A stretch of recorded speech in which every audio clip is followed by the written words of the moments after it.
Happy Wednesday morning, September 15, 2021. I'm Riley King, and welcome to this Wednesday morning edition of the Riley King Newscast, right here on the Riley King Network. We have a lot of news to get to this Wednesday morning, so let's get started. First up,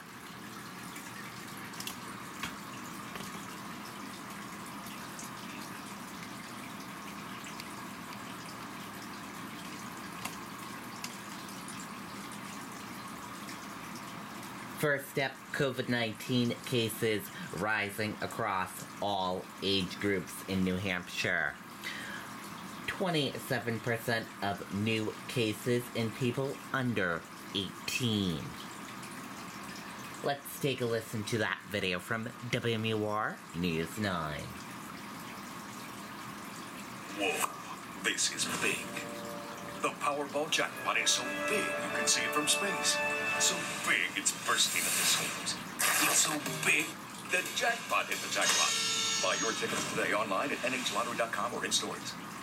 New Hampshire is now averaging more than 400 new COVID cases each day. The state epidemiologist says cases are increasing in all age groups, with substantial transmission recorded in every county. We've also seen that the number of deaths increase in the last several weeks. In fact, in the last 7 days, we've had reported out between 15 to 20 people dying from COVID-19. So the numbers, unfortunately, are trending and have been trending for a few weeks now in the wrong direction. Dr. Chan says 55% of people in New Hampshire are fully vaccinated. But in the 12 to 19-year-old age group, only 37% are fully vaccinated. The lower vaccination rates are in our younger age groups, and that's partly, if not largely, why we're seeing an increasing percentage of cases occurring in that younger age group. Dr. Chan will hold a conference call with schools on Wednesday. He'll again recommend they use multiple layers of prevention, especially to protect children under 12 who don't have an approved vaccine yet.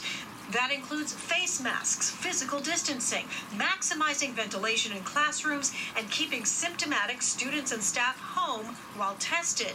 He says vaccination is still the top tool to control the spread.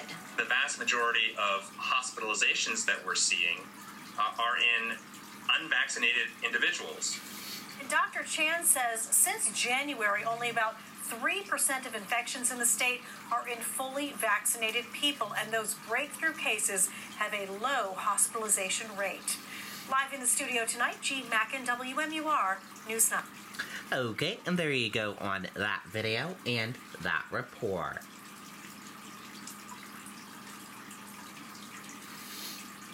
New Hampshire agencies file proposal to resettle Afghan refugees with U.S. Department of State. Let's take a listen to that video from WMUR News 9. Whoa, this is big. The Powerball jackpot is so big you can see it from space. So big it's bursting at the seams. It's so big that jackpot hit the jackpot. Buy your tickets today online at NHLottery.com or in stores.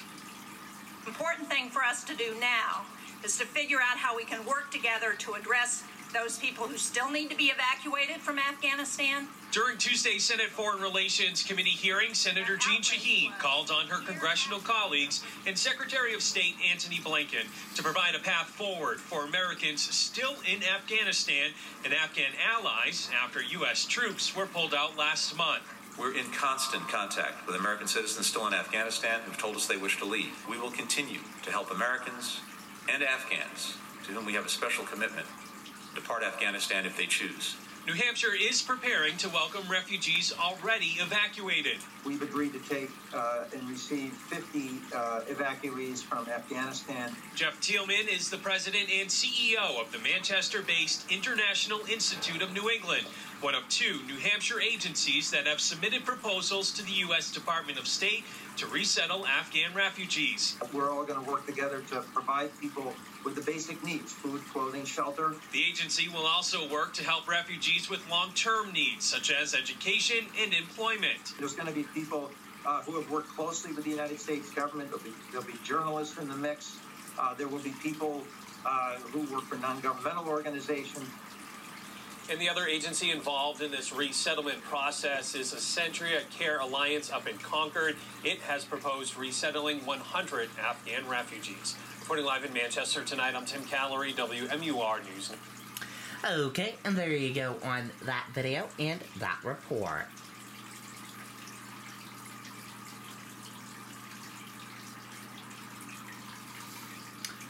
Two-time Paralympic gold medalist Morgan Stickney returns home to Manchester. Let's take a listen to that video from WMUR News 9. Whoa, this is big. The Powerball jackpot is so big you can see it from space. So big it's bursting at the seams. It's so big the jackpot hit the jackpot. Buy your tickets today online at NHLottery.com or in stores. Manchester's newest Golden Girl arrived home in style Tuesday night. Family and friends, and of course some balloons, were ready and waiting to welcome Manchester's Morgan Stickney home and to get an up-close look at the precious medals she won in Tokyo this summer. It was absolutely incredible.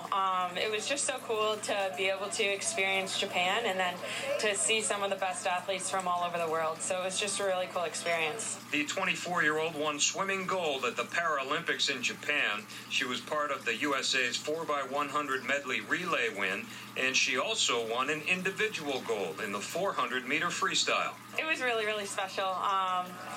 I didn't know that I had won it right when I hit the wall, and so when I looked up, I was completely shocked that I did. Injuries, chronic pain, and other complications in Morgan's feet led to her having both legs amputated below the knee just 3 years ago. With everything that Morgan has gone through, these gold medals mean just as much to her family as they do to her. Morgan's mom, Sherry, says she feels like she won gold too. I really do. I really do. All her hard training and everything just really paid off. To never give up, because anything's possible. And I think by going to Tokyo, for me, the biggest thing that I learned is no dream is too big.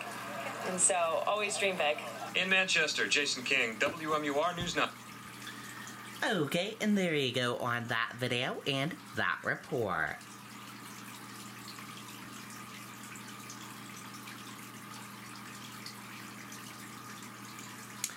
New Hampshire school nurse survey reveals concern, frustration with guidance changes. Let's take a listen to that video from WMUR News 9. Whoa, this is big. The Powerball jackpot is so big you can see it from space. So big it's bursting at the seams.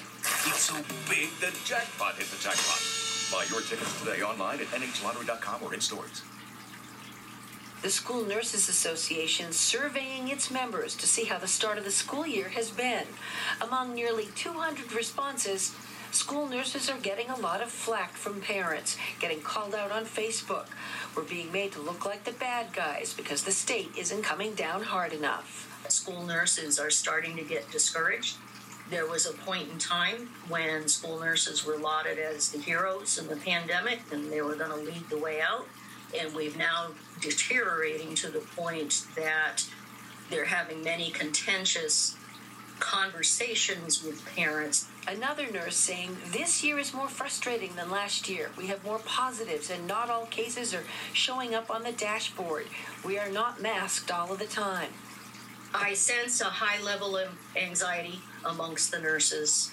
The guidance has changed from the state to local districts and school boards, setting policies that vary.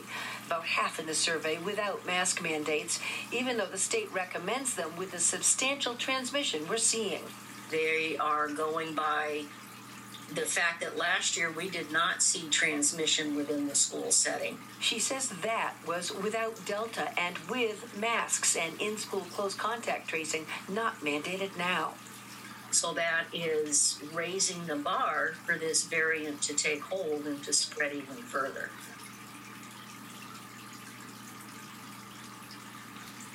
Okay, and there you go on that video and that report.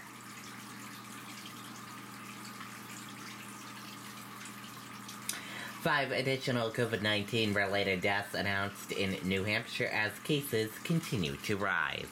Let's take a listen to that video from WMUR News 9. Whoa, this is big. The Powerball jackpot is so big you can see it from space.